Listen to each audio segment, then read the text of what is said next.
Hearing is now resumed. So the parliamentary status before we suspended was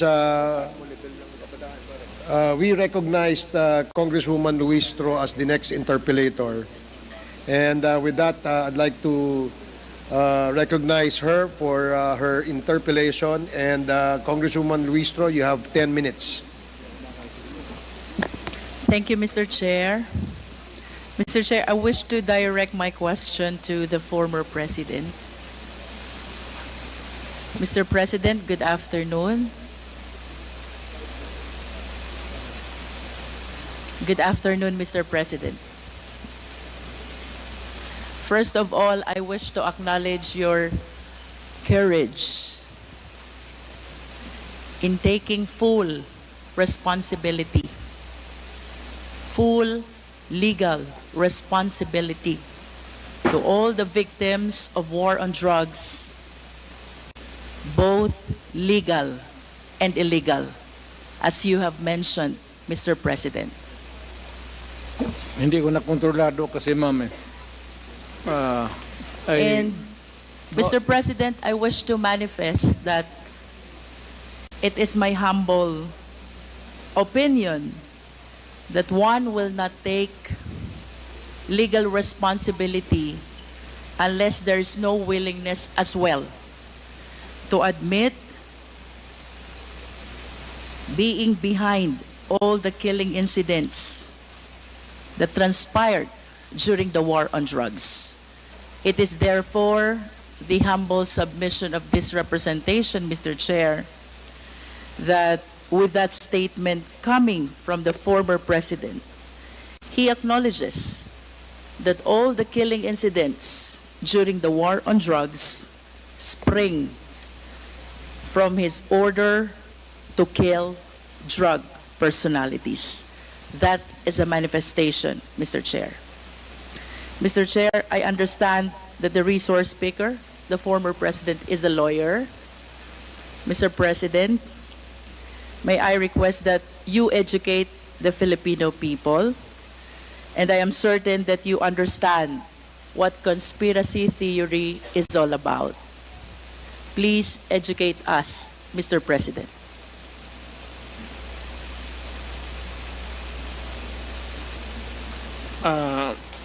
I may have some lapses already, but I will give you the definition of a conspiracy to commit a crime when two or more persons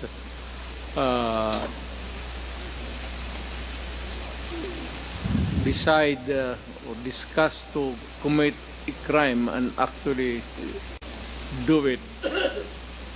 More or less ganon ang takbo ng ano. Thank you, Mr. President. And you will agree with me, Mr. President, that under the conspiracy theory, mayroon pong tatlong klase ng principal. One is principal by inducement. Two is principal by indispensable cooperation. And three, principal by direct participation. Being a long-time prosecutor, Mr. President, can you please enlighten us on this? Well, one is yung induce. It could be an inducement could be money, usually, or inducement by a woman to a man to kill her husband so that they can live forever happily ever after. Or a group of persons, a sindikato, lahat, what is illegal, gambling, smuggling, these are they are the conspirators of crime. So you have explained, Mr. President, principal by inducement. It could be money, it could be an order by a person who have influence over another. How about principal by direct participation, Mr. President? You actually agree with one another to commit the crime and you participate. Thank you. And how about principal by indispensable cooperation? Well, is in the sense that, for example, if there is no way of traveling from one place to another and you are the only person who can provide the transportation, a vehicle, and that is would be indispensable cooperation. Without the vehicle, you cannot commit the crime. Thank you, Mr. President, for enlightening us. Going back to your statement that you are taking full legal responsibility to all the victims of war on drugs, both legal and illegal. It is my humble submission, Mr. Chair, that the former president can be considered liable for all these crimes under the theory of conspiracy by being a principal by inducement. I wish to manifest, Mr. Chair, that without the order, without the reward, these police operatives should not have resulted to killing a huge number of victims of war on drugs. Beg to disagree with your premise, ma'am. I understand, Mr. President, but that is a manifestation. Yes, but you Thank know, you, if Mr. police is President. supposed to do his duty, he goes to school for 2 years. He receive instructions to how to go about his duty, and we have to give the presumption of regularity. That's a principle of law. Thank you, Na Mr. President. Pag every time na may ginawa kaya in your favor is the principle of regularity Presumption in the of performance regularity of duty. of performance of official duty, Mr. President. Thank you for your enlightenment.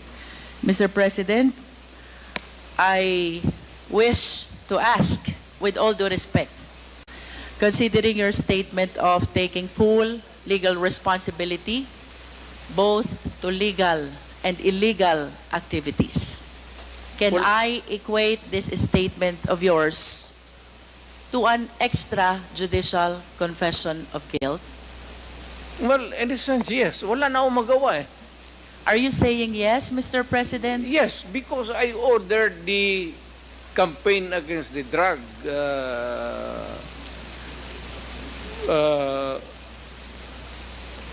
syndicates. At kung anong ginawa nila, whether illegal or not, it was ako ang nag-utos. In that sense, I take that responsibility of their actions. Wala akong magawa eh. Commander ako, nag-utos ako. Puntahan ninyo yan. Eh, just like a commander, or not a military, police, iutusan mo. Pag may nangyari dyan, magkabulyaso, whether right or wrong, iyo yan. Iyo talaga yan.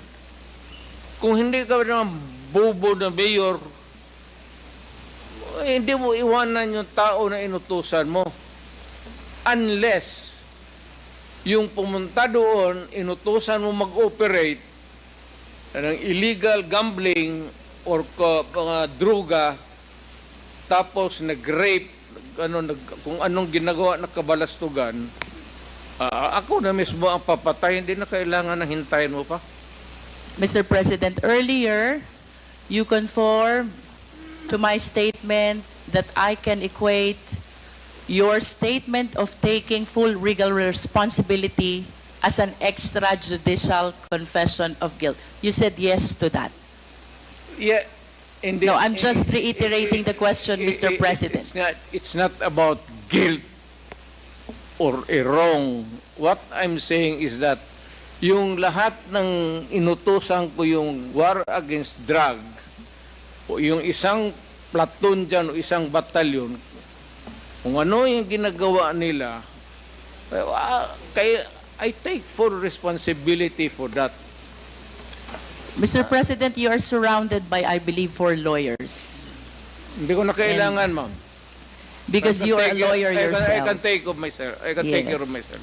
And of course, you understand the elements of an extrajudicial confession. Yes. You confirm that you are of sound mind. And not only that, body Yes. as well.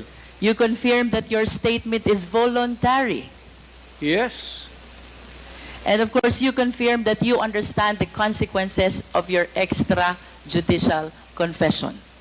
Hindi naman alam ko hindi naman ito korte. So I understand, Mr. President. That's why we call it extrajudicial confession. It is not a confession, it is a statement coming from the mouth of a mayor or a president at that time. It is not a confession. You are characterizing the word. Mali, ma'am. The only one, Do not characterize that as a wrong. Mr. President, Policy yan. the only one that is missing among these elements is that it should be in writing. Eh, what? And my question will be you be willing to translate into writing the statement that you earlier said? Hindi na nga ako marunong, yung pirma ko noon, hindi na nga pirma ko ngayon. But of course, you have a lawyers to help and assist you prepare this written document. Hindi ko na kailangan yan. Babait ko pa writing dito na ngayon.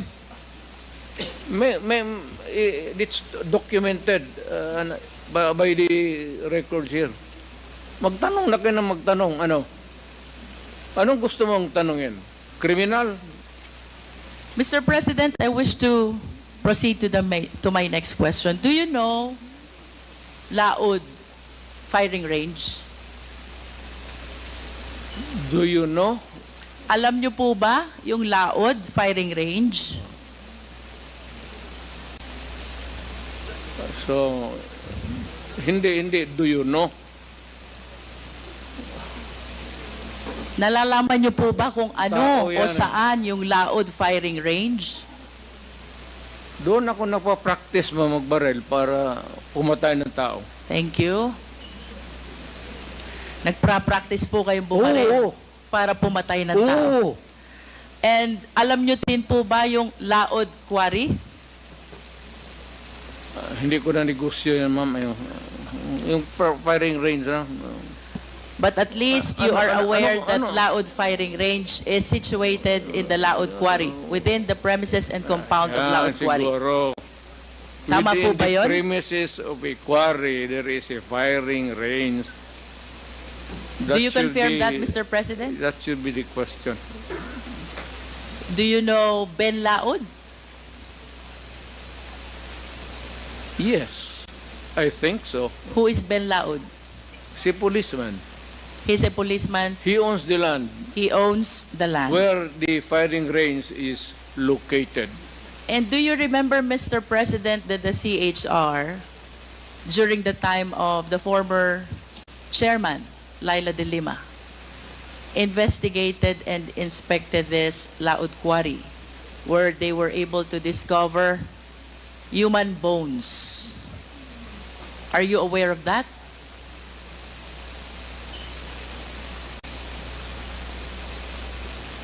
Sino ma? Who investigated? Panahon po ni Chairman Laila de Lima sa I do- Commission on Human Rights. Sorry, I do not know her. Nag-imbestiga po ang CHR Ay, tungkol siguro. sa extrajudicial killing kung saan nakadiskubre po ang taga-CHR ng mga buto ng katawan ng tao. Kayo po ba ay aware dito? I am aware of only one bone. Dala-dala ni... Sino yung sinabi mo? Binalot CHR niya. former chairwoman, Nandyan, Laila de Lima. It's there. Hindi... Isa lang po. And you are aware also that the former DOJ Secretary, Vitaliano Aguirre, represented Ben Laud in the investigation of the extrajudicial killing. What do I know about the investigation? Or If you are about aware, Aguirre? Mr. President. Yes, Aguirre is my... Are you associated? Of course, you are associated to Vitaliano Aguirre as a matter of fact. Is my Contemporary. sa eskwelahan, no? And during your time, you appointed him even as the DOJ Secretary. Tama po ba? Yes, because bright. During that time, Mr. President, you were the mayor. Tama po? Mayor of Davao City. No, I cannot appoint a secretary. Hindi ako, mayor lang ako po, so it has to be Now, let me rephrase my question, Mr. somebody President. else's job, not mine. During the time when these extrajudicial killings happened, you were the mayor? Tama po ba yun? Well, not only during my time as mayor. Was there any point in time, Mr. President, na pinaimbestigahan niyo po itong mga buto ng tao na nakita sa Laud Quarry? Dala nga ni sino yun? Hindi yun nag-imbestiga doon. The CHR, Mr. President. Oh, si CHR. Kayo po ba'y nagpa-imbestiga? Even during your time as mayor or during your time as president, pinaimbestigahan niyo po ba itong mga buto na nakita sa Laud Quarry? Time as president, pinaimbestigahan niyo po ba itong mga buto na nakita sa Laud Quarry? Bakit ako mag-imbestiga ng mga buto dyan na maraming buto ng tao na... So you did not initiate any investigation? Of course. Mr. President, I will proceed to the next question. On December 31, 2004, nag-conduct po ng raid ang PIDEA 11, headed by Superintendent Wilkins Villanueva, joined by some operatives of PIDEA Manila, National Headquarter. 6 po yung Chinese na napatay. But in addition to this Chinese, a certain SPO4, Val Carillo, apprehended Alan C. along with 10 other companions. Based on the affidavit of Mr. Las Cañas, Mr. President, you ordered the killing of Mr. Alan C. along with the 10 other companions. That is not true. That is a job of the police. Hindi ko trabaho magpatay, ma'am. There are 2 important observations in his affidavit, Mr. President. Ang sabi po niya dito, si Alan C. ay nag-offer ng 200 million for the release of the 2 chemists and another 100 million for the remaining 8 personalities. But when he tried to seek your permission, you refused, and you even said, madami kayong intel funds. Totoo yan. Kung bribery siguro yan. Hindi ko, never in my... Are you confirming, Mr. President, that during this time, Las Cañas and Sunny Buenaventura sought your permission whether to release Alan C. and the 10 others in exchange of the 200 million plus 100 million? Masyadong maraking pera yan, ma'am. Totoo yan. You are denying it, Mr. President. Of course. But do you confirm that when you refused this offer, you even told Sunny Buenaventura and Arturo Las Cañas that you have ample intel funds, so you don't need those bribes, if you call it bribe? I do not remember making a statement like that. But money for operations against crime, malaki ang funding ng Davao City. Another important observation, Mr. President, these 11 personalities were asked as to the whereabouts of their passport. Alan C. said that his passport was taken by the operatives, while the 10 others, ang sabi po nila, hawak ng employer nila. And the employer was named as Michael Yang. What can you say about this? Nothing to do with it. Wala akong pakialam dyan. Hindi ako nakikialam ng mga pastor. Mr. President, to conclude the question about this Dumoy raid, this is the raid of the PIDEA which happened in Davao Shabu Laboratory on December 31, 2004, where 6 Chinese personalities were killed during the raid, and the 11 others were brought to Laod Quarry, where they were summarily executed and buried upon your order, according to the testimony of Arturo Las Cañas. Do not believe Turlos Kanya. Let me proceed to Binubula the ka lang niya. next question, Mr. President. In 1993, Mr. President, binomba po itong St. Peter's Cathedral in Davao City where 7 died. Naalala niyo po ba ito? And according to Arturo Las Cañas, Mr. Chair, point of order. What was the I would like rule to that was find out excuse me, If Attorney Delgra is coaching the President, because she has been whispering in the ears of the former President. What to find out? Attorney Delgra, please refrain from coaching. The President is able to answer all these questions being asked of He's him. advising me And about my you are legal only rights. limited to advising Legal your client rights. with his rights. Nothing more, nothing less.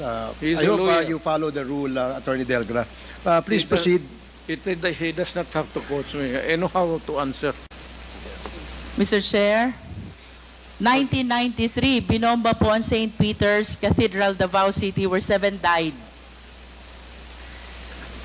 Nalala niyo po ba ito, Mr. President? Yung simbahan, ma'am. Opo, St. Peter's Cathedral in Davao Yes, ma'am. City. At sangayon po kay Arturo Las Cañas, kayo ay galit na galit sa pangyayaring ito. Sinong hindi magalit, ma'am? At dahil po sa inyong mahigpit na galit, ay inorderan nyo po itong sina Las Cañas na bombahin ang mga moske, kasama po ang Kamamara Mosque at Bancorehan Mosque. What can you say about this? Crazy, ma'am. Do you know that my mother is a Muslim? That's an idiot statement. In other words, you are denying. Of course. Mr. President, let me proceed to June Pala. Sino po si June Pala? Well, he was a broadcaster. He is a broadcaster who used to criticize you during his programs. Tama po ba? Everybody, pati ako, tama yan. Trabaho niya yan. And according to the testimony of Arturo Las Cañas, you ordered the killing of June Pala. Niwala kay Las Cañas. Lahat na nandang participation ng crime niya, kanya. There's a pattern, you know. Look at the pattern of the crimes. Kanya lahat ng ano. Do you believe that as a policeman? Would I? Would I? Kanina po, Mr. President, I started my interpellation with acknowledging your courage in taking full legal responsibility to all the victims of war on drugs, and you said both legal and illegal. The reasons why I asked about Laod Quarry, where human bones were found. The reason why I asked about the Dumoy raid, where 11 Chinese personalities were summarily brought and killed to Laod Quarry. The reason about why I asked about the mosque bombing and the killing of June Pala is I wanted to substantiate the courage that I saw on you when you initially expressed taking full legal responsibility to all the victims of war on drugs, both legal and illegal, according to you. You are substantiate? Yes, Mr. President. Where's the proof?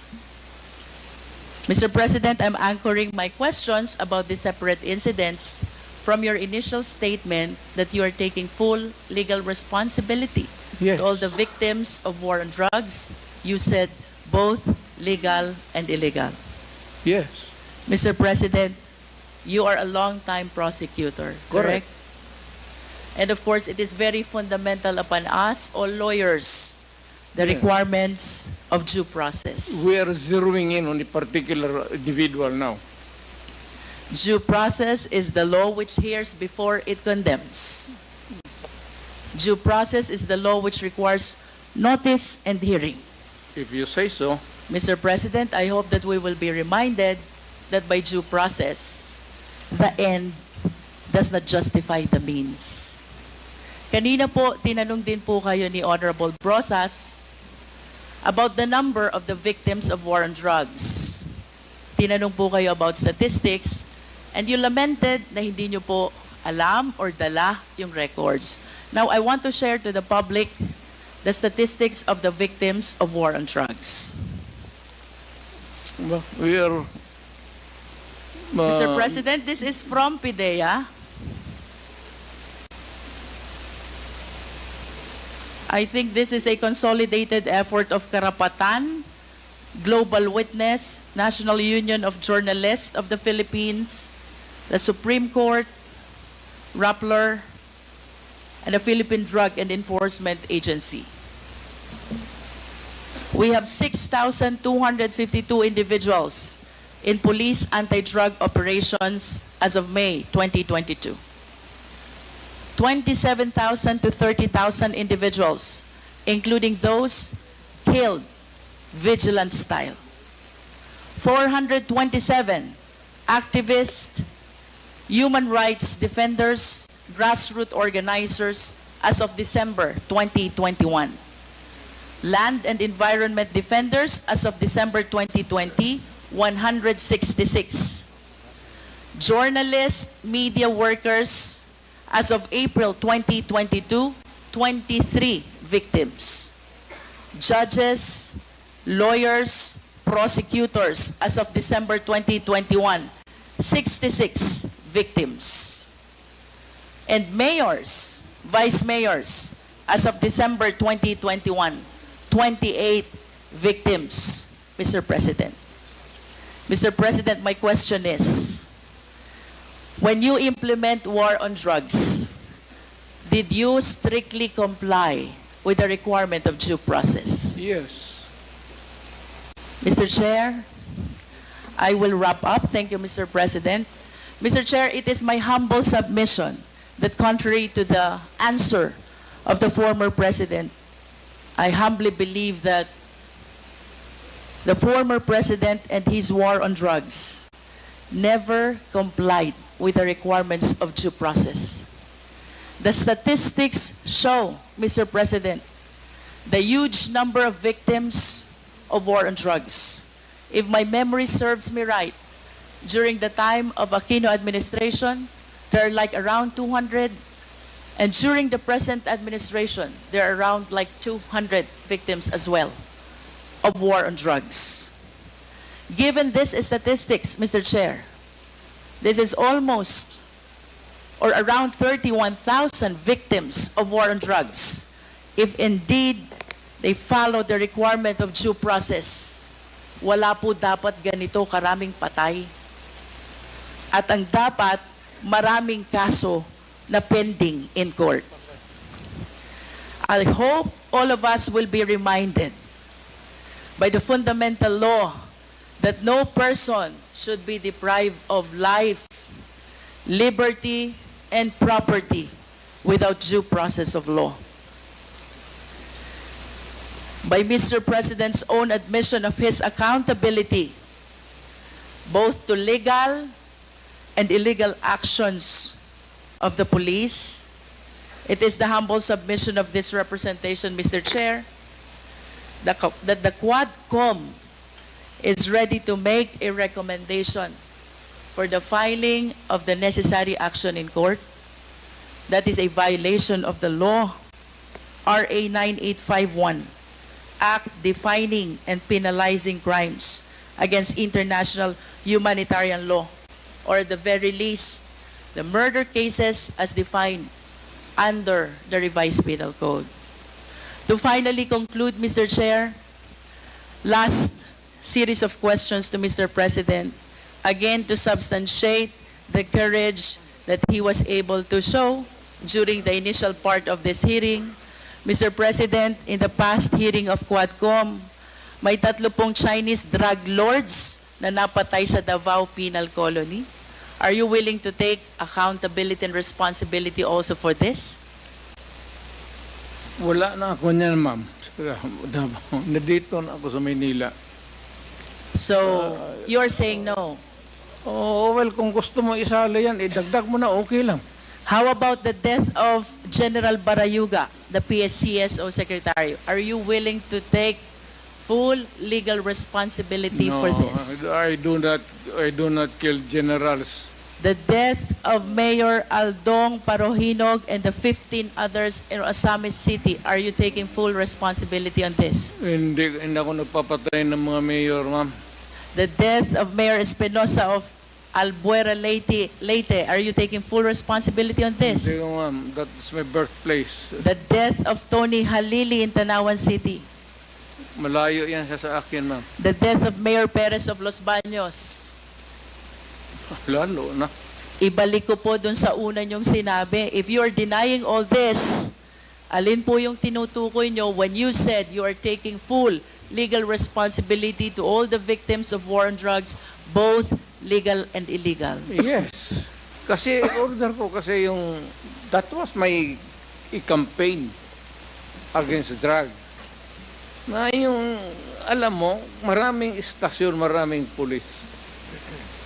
Kung nagkaletse-letse doon, hindi ka maghugas ng kamay. Dapat sabihin mo, akin dyan, kasi of course, nagkamali sila. Now, if there is an appropriate action na gusto ninyong ilabas, then file the case in court. Wala nang pigil. Matagal na yan yung sabi extrajudicial killing. I am challenging anybody or everybody who makes the accusation, whether it is really true or not, it may be true, file the case in court because may korte tayo. And even if I will admit na totoo yan, you have to go to court because I will make the admission there again. Are you saying, Mr. President, that when you go to court, you're willing to admit also your accountability for all the deaths during the war on drugs? Ay, of course, may abogado man ako, ma'am. Kung ano sabihin ng abogado ko, sunod ako. I hope that everything that you said before the Quad can be reduced in writing so that truly we can believe that you're taking full legal responsibility to all the victims of war on drugs, both legal and illegal, because as lawyers we believe that by extrajudicial confession, we have to put that in writing, Mr. President. Totoo yan, ma'am. I order the campaign against drugs. Hindi ako it's a policy of government or of the president. Hindi ako maghugas ng kamay. Hindi ako magsabi hindi kasi yung department hindi akin yun. Mr. President, last question.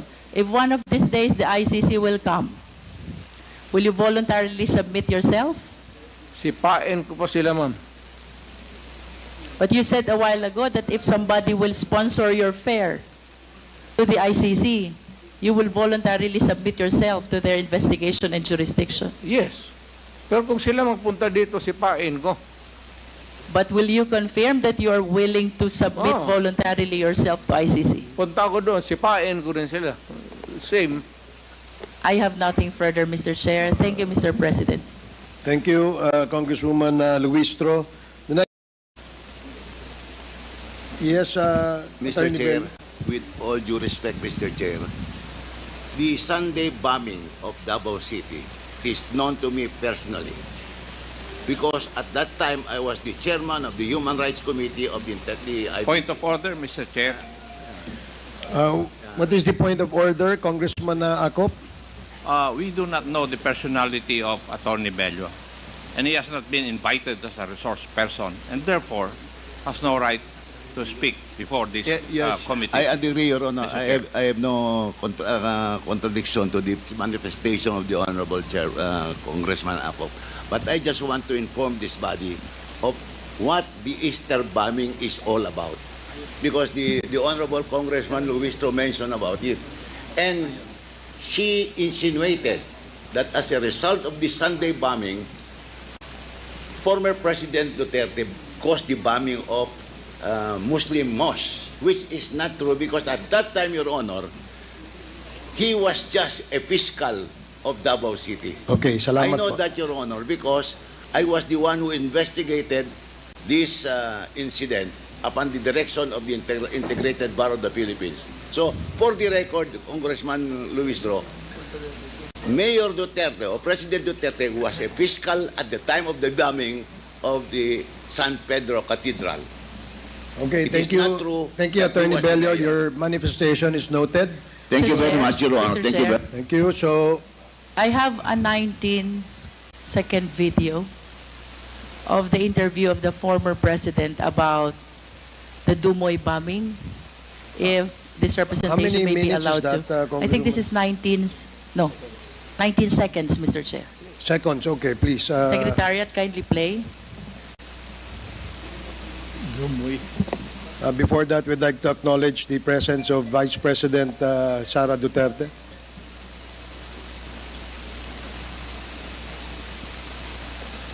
Secretariat, can you please play the video?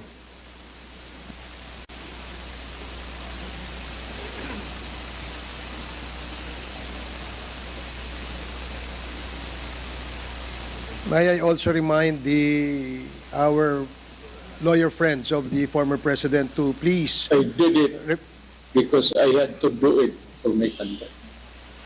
Hindi nila na ginawa mo.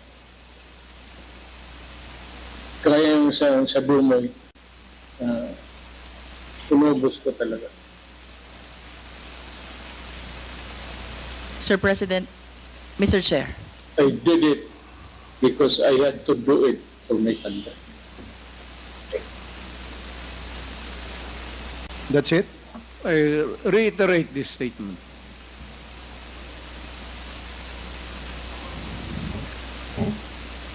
The former president said that he reiterates the statement he made in that video. With that, Mr. Chair, then I conclude this interpellation. Okay. Thank you, Congresswoman Luistro.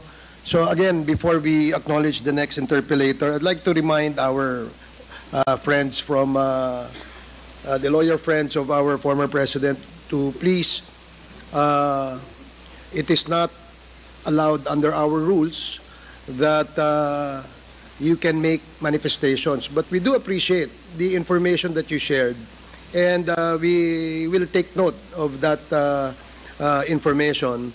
But again, let me emphasize that under our rules, we cannot allow the lawyers of our guests or our resource person to speak and address the committee. So I hope that is clear to our lawyer friends. And with that, we will now acknowledge the next interpellator. The next interpellate is